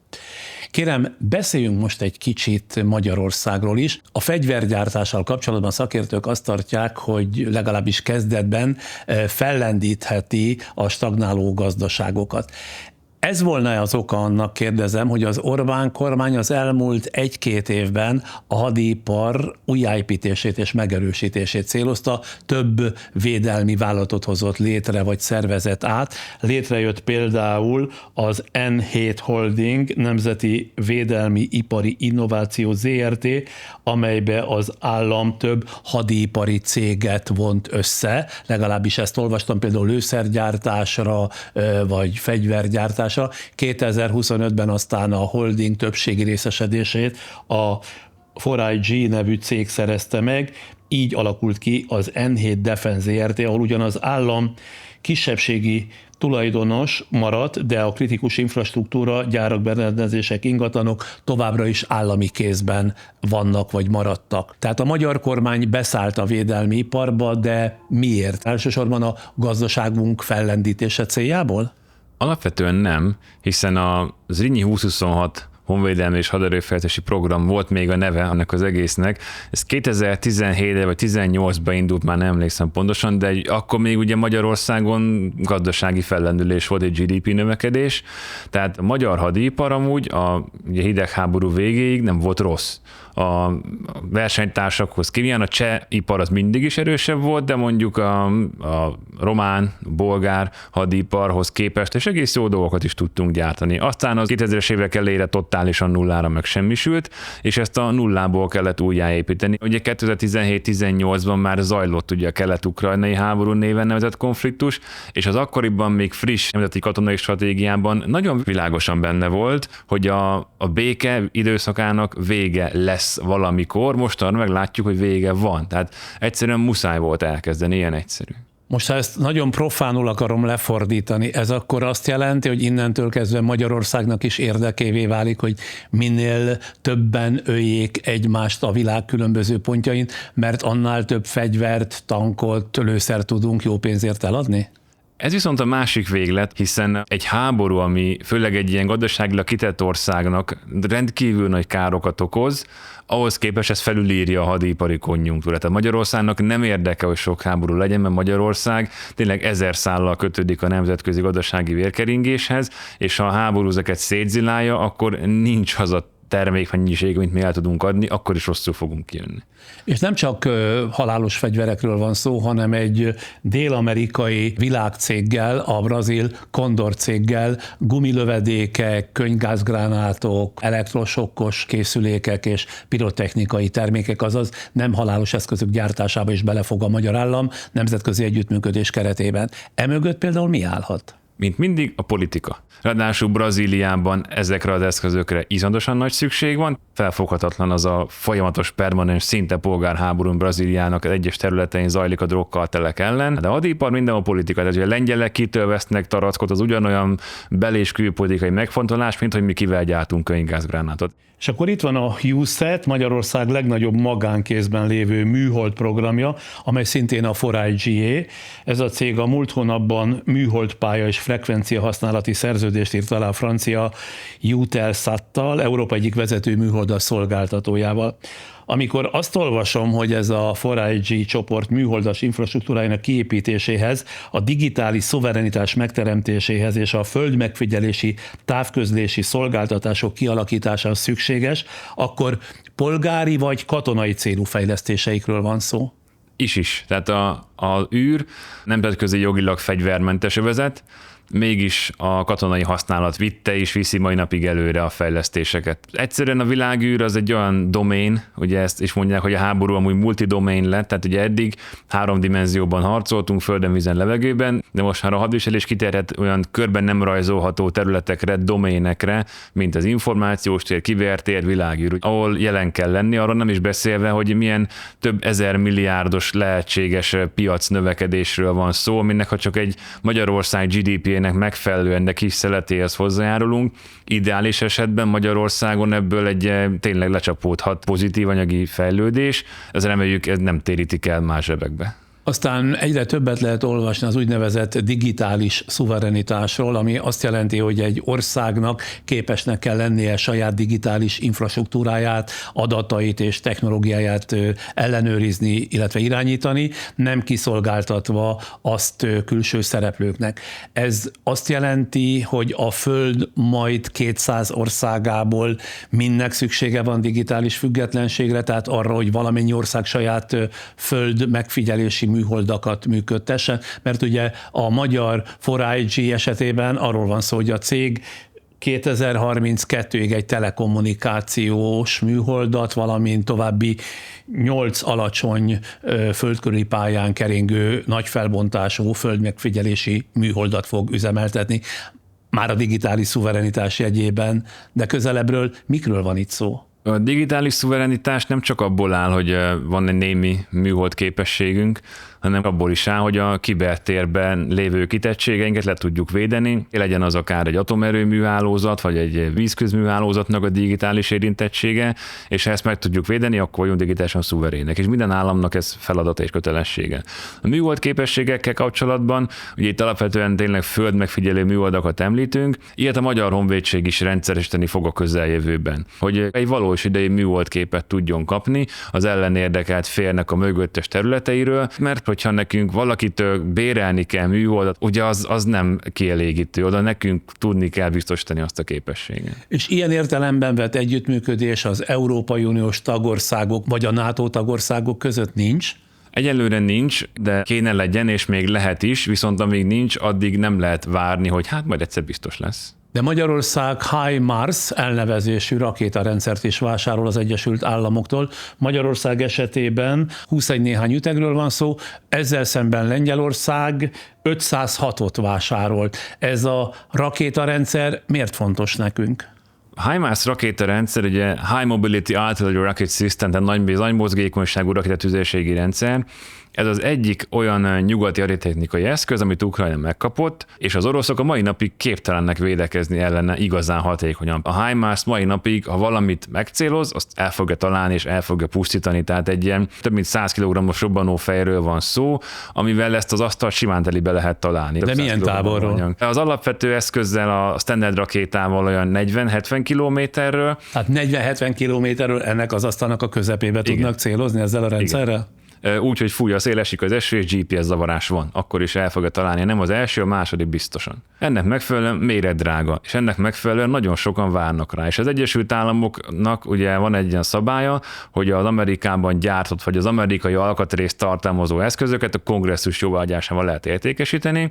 Magyarország valószínűleg ezt meg fogja kapni, mint NATO szövetséges, viszont akkor be kell állnunk a sor végére. És igen, Lengyelország több százat vesz, és amúgy Dél-Koreából is vásárol ilyen eszközöket, pont azért, mert azok hamarabb ideérnek, viszont Magyarországnak ennyi pont elég. Magyarország 3 dandár felállítását tűzte ki célul, ezen 3 dandár az lényegében egy hadosztály vagy hadtest, aminek a tűztámogatására pontosan elég ez a 21 néhány HIMARS eszköz, ami egy rakétatüzér osztályt jelent. Ennél többre nincs szükség. Egy rakéta annyiba kerül, mint egy jó új autó. Orbán Viktor ezzel kapcsolatban így fogalmazott, idézem, a regionális riválisaink is ilyeneket vásároltak, tartanunk kell tehát a lépést. De kik a mi regionális riválisaink? Románia, Lengyelország, Horvátország lehet az, vagyis az Európai Uniós és NATO szövetségeseink, ahol szintén rendszerbe van állítva ez a HIMARS elnevezésű rakétarendszer? Ugyanis minden egyes országnak vannak tervei a szomszédja ellen, még akkor is, hogyha egy szövetségi rendszerben vagyunk, főleg, hogyha olyan jó barátok, mint mi a szomszédainkkal.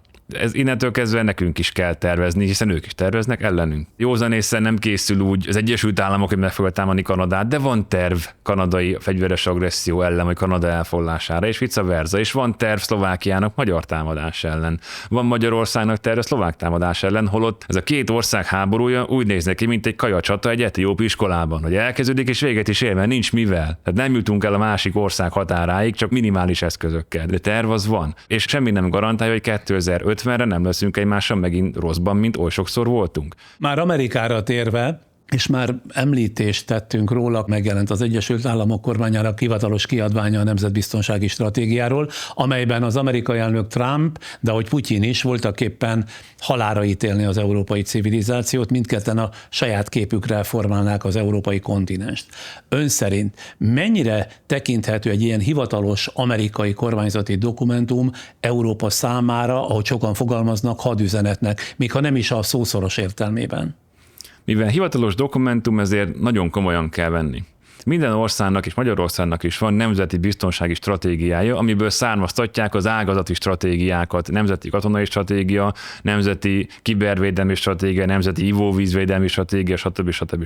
De az amerikai politikai pamfletté vált, és az adott amerikai kormány mögött álló maga ideológiai kliknek az őrültségei vannak benne, ez az Egyesült Államokra nézve rendkívül tragikus. Hát az amerikaiak nem hűltek meg, csak most olyan vezetőjük van, és olyan klik van mögötte, akik egyszerűen így gondolják a világot. És igen, az épp elég a világ számára, meg Európa számára. Sajnos igen, épp ezért mondtam, hogy komolyan kell venni. Valóban az Európai Unió rengeteg sebből vérzik, mert elrontottuk az iparpolitikát, elrontottuk a migrációs politikát, katonai fegyverkedési kérdésekben is nagyon-nagyon későn ébredtünk, talán még helyre lehet hozni. De az nem azt jelenti, hogy az a másik a megoldás, ami ott van. Tehát az Egyesült Államok ordinári problémákkal küzd, gondoljunk az amerikai társadalom szétesettsége és polarizáltságára.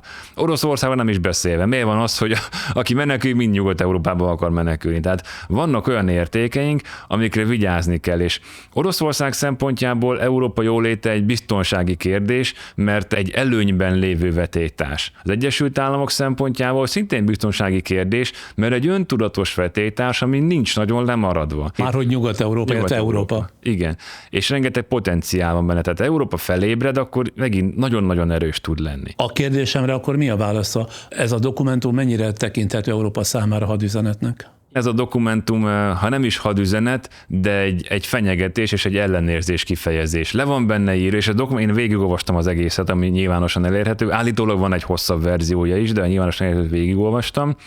Az van benne, hogy ők szeretik Európát, de nem így, hanem úgy szeretnék, hogy ahogy ugye ön is elmondta. Oroszországot meg sem említették benne. Nem azért nem említik Oroszországot, mert egész egyszerűen adottságnak tekintik úgy, ahogy van. Tehát ha Oroszországra nem vesztegetnek egyetlen egy mondatot sem, az azért van, mert nincs különösebb ellenállás, nincs különösebb kritikájuk Oroszországgal kapcsolatban. Mert sokkal erősebbnek tartják magukat, nem tekintik tényezőnek Oroszországot. Persze van az atomfegyver, az le van kezelve, ugye a kölcsönösen biztosított elpusztítás doktrinájával, az úgy rendben van, és onnantól kezdve nem tényező számukra semmilyen szempontból. Tehát ön azt mondja, hogy Oroszország ilyen szempontból le van írva Amerika szemében. Én pont ellenkezőleg értékeltem a dokumentum alapján ezt. Az Egyesült Államok annyi mindent mond ebben a doktrinában, Európának a megváltoztatási kényszeréről, a Monroe 2.0 elvként említett gondolatkörről, meg a csendes-óceáni kihívásokról. Kínát megemlítik, hanem Európát nagyon hosszasan említik, de Oroszországot nem, mert nem szempont nekik egyszerűen. Ezekben a napokban Trump a világ legnagyobb repülőgép hordozó anyahajóját, a Gerald Fordot most Venezuela ellen vezényelte a Karib-tengerre, mert a kábítószerkereskedelem megakadályozása ürügyén le akarja rohanni ezt a szuverén országot. Csak hogy a Gerald Ford anyahajóról azt írják, legalábbis ezt olvastam, hogy legfeljebb az ilyen kis országok ellen lehet eredményesen bevetni, mint Venezuela, mert a hangsebességnél 5-ször gyorsabb új kínai rakétákkal szemben egyszerűen védtelen. Ez valóban így van? Maga a hajó védtelen, de ez minden repülőgép hordozóra igaz volt a történelem során. Persze egy nagy úszó fedélzet, amit nem lehet körbevenni légvédelmi fegyverekkel, hiszen akkor nem tudna funkcionálni. Viszont ezért mindig a repülőgép hordozók flottakötelében közlekedik. Körbeveszik légvédelmi fregattok, rombolók, tengeralattjárók, ellátóhajók, amelyeken már van olyan fegyverzet, amellyel meg lehet védeni ezeket a hajókat. Akkor itt most kicsit kitérnék egy nagyon érdekes hadijátékra. Az amerikaiak még bőven az orosz-ukrán háború előtt lepróbálták egy olyan forgatókönyvet, hogy valami afrikai országban, ahol nagyon fontos ritka földfénybányák vannak, és amerikai érdekek, kitör egy Kína által felhetszelt polgárháború, amerikai érdekek sérülnek, oda küldik ugye a több tízezer tonna demokráciát, ugye a repülőgép hordozó flottakötelékeket, és arra úszó nem kínai, de Kínához köthető konténerszállító hajókból több ezer drón felszáll, mindegyik alá csak egyetlen egy kézigrántot kötöznek, és ezeket rámennek a repülőgép hordozóra. Nem sülyeztik el, de minden, ami antenna, leborotválnak róla, minden repülőgépet megrongálnak, súlyos emberi veszteségeket is okoznak. Ez volt az ébresztő nekik. Innentől kezdve nyilván csak amit tudunk, hogy milyen fizikai védelmi berendezéseket hoztak létre ezeken a hajón környékén, az már megsüvegelendő, valamint milyen fejlesztések vannak, és mondom, a hiperszonikus rakéták ellen a legújabb légvédelmi fregattokon lévő eszközök képesek tevékenykedni,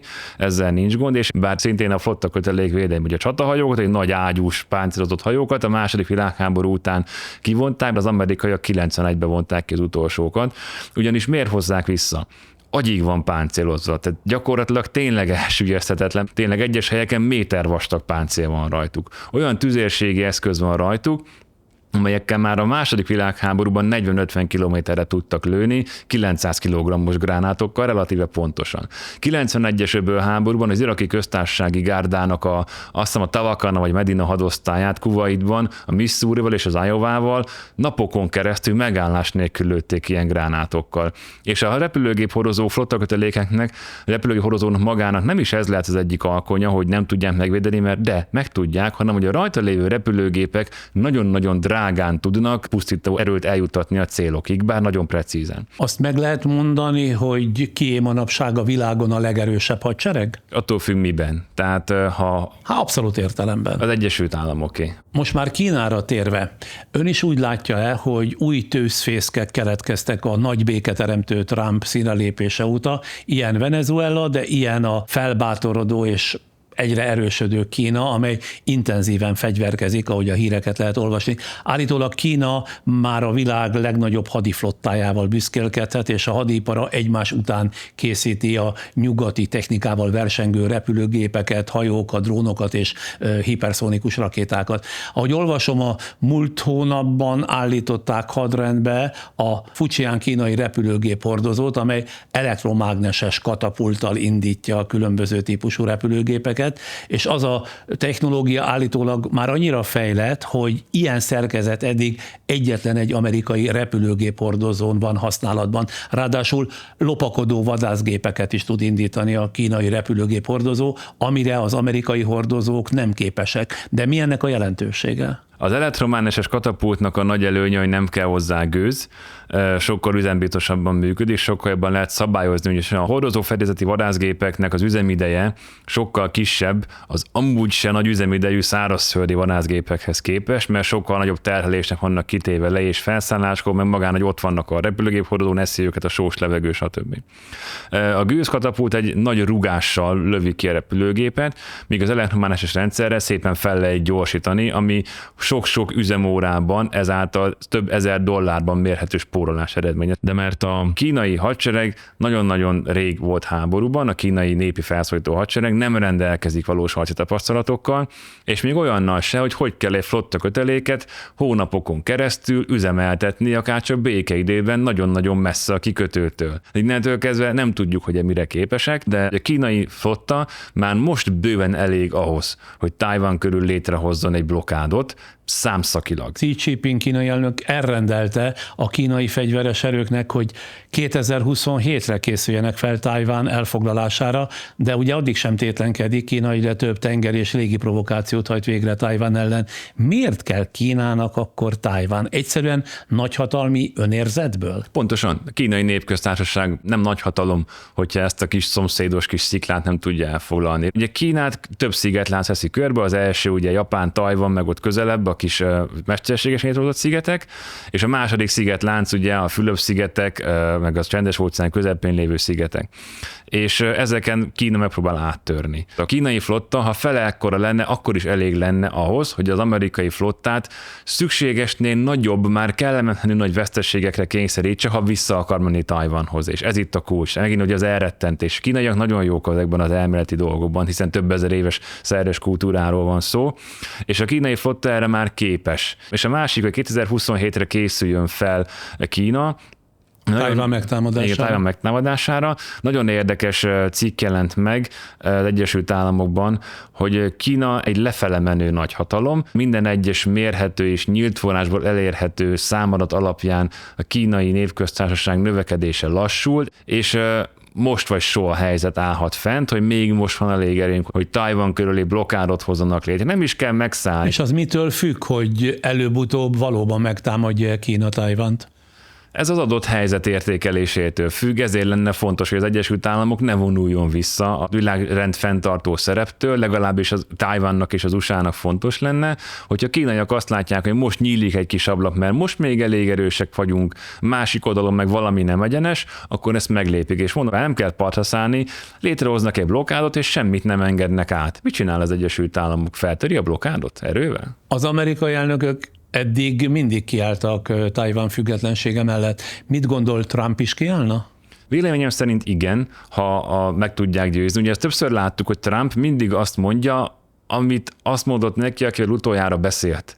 És hogyha olyannal beszél utoljára a nyilatkozat előtt, aki azt mondja, hogy ez nekünk komolyan érdekünk, akkor ki fog érte állni. Aztán új konfliktus van Kína és Japán között is kibontakozóban. Az új japán miniszterelnök asszony ugyanis kijelentette, hogy egy esetleges kínai támadás Tajvan ellen katonai reakcióra sarkalhatná az elkötelezetten pacifista Japánt.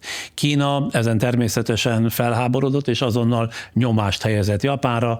500 000 kínai turista mondta zárta le Japán utazását rövid idő alatt, ahol a turizmus egyébként az egyik húzó ágazat, és ebben az évben idáig a Japánba érkező külföldi turisták körülbelül 20%-a érkezett Kínából. Aztán a diákokat a kínai vezetés felszólította, hogy ne tanuljanak Japánban, továbbá betiltották a japán haltermékek importját, miközben idáig Kína volt a japán tengeri termékek ugye a legnagyobb felvevő piaca. Milyen katonai és stratégiai következményekkel járhat, ha egy ország fegyveres támadás nélkül pusztán gazdasági és társadalmi nyomásgyakorlással bénítja meg a másik államot? Nem hiszem, hogy Japán gazdaságát térdre kényszerítené, hogyha Kína teljes erővel, gazdasági erővel fellép ellene, viszont rendkívül kellemetlen helyzet okozhat, kormányválságot, stb. És például elérhetik azt, hogy a kínai gazdasági nyomásra és esetleg kiberműveletekre válaszul, a Japánban mondjuk Okinawán állomásozó amerikai erőknek a bevetését Japán megakadályozza, nem engedi, tartva egy nagyobb kínai válaszcsapástól, és ez már egy ideális cél lehet Kína számára. Aztán Kína támogatja a Ryukyu-szigetek 1200 km hosszan elnyúló, 161 szigetből álló, 44 lakott szigetet és 1,5 millió lakos számláló 3090 négyzetkilométer területű, állítólag nem túl erős függetlenségi törekvéseit. A legnagyobb sziget Okinawa, ahol Japán 120 aktív amerikai katonai bázisnak mintegy 70%-a található. Az elmúlt éveket figyelembe véve néhány napja ugye itt történt a legsúlyosabb japán-kínai katonai incidens. Japán szerint kínai vadászgépek kétszer is tűzvezető radarral célozták be a japán légi önvédelmi erők gépeit. Miért tesz ilyet Kína, miközben természetesen tagadta, hogy ezt ő tette volna? A radarnak a tűzvezető üzemmódra kapcsolása egy vadászrepülőgépen az körülbelül annyit jelent, hogy kicsatoltam a pisztolytokot. Ez egy barátságtalan dolog. Tehát ez az szokott történni, főleg ha nem határos országokról beszélünk, hanem van köztük mondjuk egy nemzetközi légtér és tenger, akkor van egy előzetes légi azonosítási védelmi zóna, amikor még nem tekintjük légtérsértésnek, de már tudni kéne, hogy mi az, főleg, hogyha nem kommunikál, és a radaron ellenségesnek látszik, vagy mondjuk a szemben lévő országinak látszik. A japánok ugye mindig kirepülnek, és elfogják az arra repülő kínai, általában elektronikai felderítőgépeket, amiket általában vadászrepülőgépek kísérnek. És ha ők tűzvezető üzemmóddal kapcsolják radarjukat, az azt jelenti, hogy elvileg képes lehet a légi harcrakéta indításra, tehát kicsatolta a pisztolytól, ez egy barátságtalan gesztus valóban, ez nem szép. De nem több ennél. Ennél nem több. A fokozódó kínai-japán konfliktusról Trumpnak egyébként a szójabab jutott az eszébe. Azt mondta ugyanis, idézem, az Egyesült Államok kapcsolata Kínával nagyon jó, és ez Japánnak is nagyon jó, amely kedves és közeli szövetségesünk. A Kínával való jó viszony nagyszerű dolog Kínának és az Egyesült Államoknak. Véleményem szerint Xi kínai elnök jelentősen növelni fogja a szójabab és más mezőgazdasági termékek vásárlását, és ami jó a farmereinknek, az nekem is jó. Szóval ez az ember, mármint Trump, a világ vezető hatalmának első embere, tényleg ennyit ért a világból, hogy ami neki jó, az mindenki másnak is jó? Nagyon vicces és tragikus, hogy ennek az embernek ennyi van a fejében, és megint csak biztonságpolitikai szempontból ez a gondolkodás amúgy pontosan abban a világrendben működhetett volna, amit ő tesz tönkre. Tehát a közös kereskedelem és a kölcsönösen biztosított javak a globalizált, liberális világrendben, ez egy jó gondolat lett volna, ami biztosítja, hogy Japán, Kína, USA nagy békességben kereskedjen egymással. De pont az ő tevékenysége teszi ezt tönkre, és ad teret azoknak az érdekeknek, amik megengedhetik maguknak azt, hogy ezt a világrendet egy katonai agresszióval szétszúzza. Gonosz akarok lenni, akkor ez a rászavazó tömegek nyelve. Aztán Kína az állandó provokációk mellett a sajátjának tekinti a japán igazgatás alatt álló lakatlan Senkaku szigeteket is. Ez egy 8 sziklazátonyból álló, mindössze 7 négyzetkilométeres szigetcsoport, amely azért fontos, mert a szirtek fontos fészkelőhelyek a tengeri madarak számára, így a rövidfarkú albatrosz, 2 megmaradt fészkelőhelyének egyike a világon. Megmagyarázná nekem, hogy Kínának mi ez a lakatlan szigetmániája? Amúgy végtelenül szomorú lennék természetet szerető emberként, hogyha szétlőnék ezeket a szigeteket, de ezek a szigetek rendkívül fontosak itt, ugyanis aki birtokolja, azért körülötte az adott felségvíz, ugye 6 tengeri mérföldig, meg az kizárólagos gazdasági övezet, ugye 20 tengeri mérföldig, a tenger felszín alatt is. Kulcsfontosságú, hogy ez a gazdasági erő, ez az övé legyen. Ráadásul ugye Kína, ami emellett még sokkal fontosabb katonai szempontból, hogy mesterséges szigeteket is épít, és hogy nagyon érdekes, hogy a kínaiak milyen hosszú távon gondolkodnak.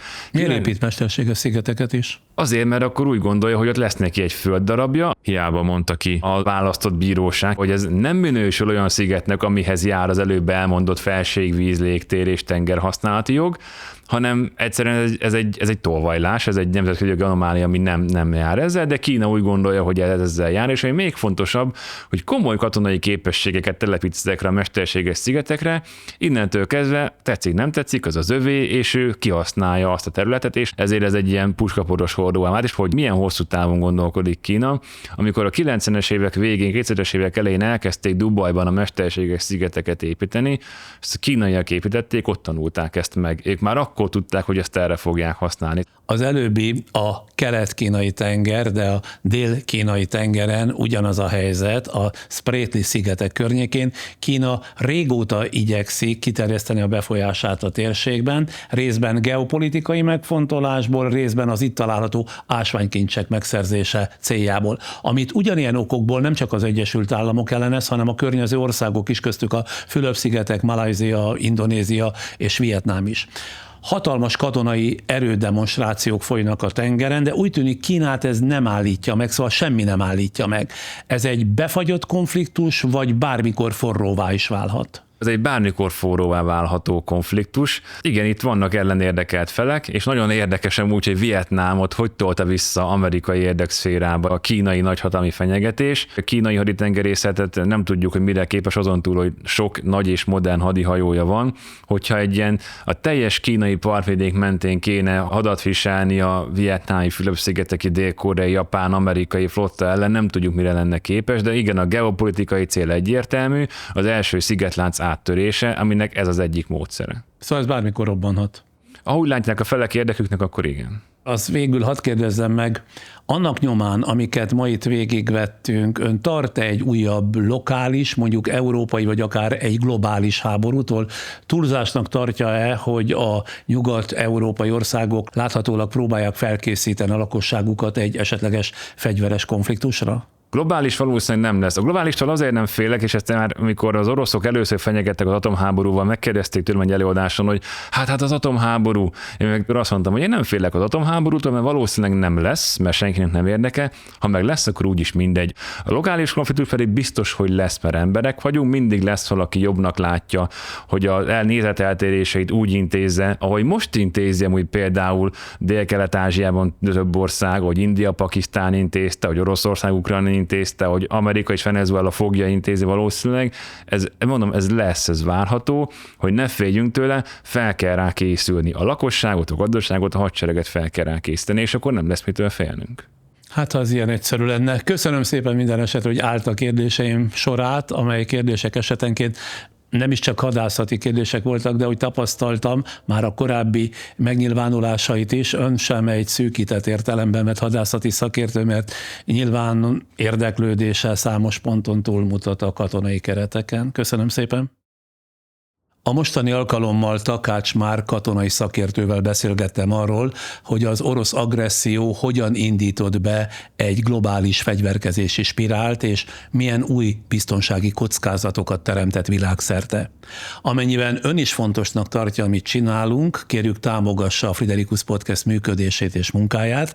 A képernyő alatt kattinthat a köszönet gombra, például ezen a módon támogathatja munkánkat, de ránk tud keresni a donebly.hu oldalon is, vagy csatlakozhat és támogathatja munkánkat a patreon.com oldalán is. És kérem, ne feledkezzen el feliratkozni YouTube csatornánkra a feliratkozás gomb megnyomásával, így mindig előzetesen értesítést is kaphat új tartalmainkról, illetve kövesse Facebook oldalunkat is. Ez ott a Facebookon a Friderikus Podcast fejléce alatt a követem gombra kell egyet kattintani. Akár feliratkozik, akár lájkol, akár megosztja ismerőseivel ezt a beszélgetést, vagy magát a csatornánkat, korábbi podcastjénket, mondanom sem kell, minden gesztus számít, és mindet köszönjük. Most jönnek támogatóink rövid üzenetei, utána még körülbelül 1 percig számítok a figyelmükre. A valódi értékeket személyesen kell továbbadnunk. Raiffeisen Bank. Váltsd velünk valóra! OTP Travel, mert biztosan utazik. Amíg pedig nem találkozunk, ne feledjék, rendelkezésükre állnak korábbi podcastjaink, a mostanival együtt 132 komoly beszélgetés, de a YouTube-on a Friderikus Podcast csatornánk 3. vagy 4. vízszinte sorában archívumunk, korábbi televíziós műsoraim nem kevesebb, mint 371 részlete is megtalálható. Aki kíváncsi rá, újra átélheti azokat a korszakokat, amikor ezek a beszélgetések, szórakoztató és közéleti politikai műsorok készültek. Láthatják, kik körül forgott a világ az ezt megelőző 1-2-3 évtizedben, kik voltak akkoriban a kiemelkedő közéleti szereplők, milyen ügyek és témák foglalkoztatták a közvéleményt, és hogyan szórakoztattunk akkoriban. Szerintem érdemes belenézni ezekbe a felvételekbe is, és akkor jövünk legközelebb.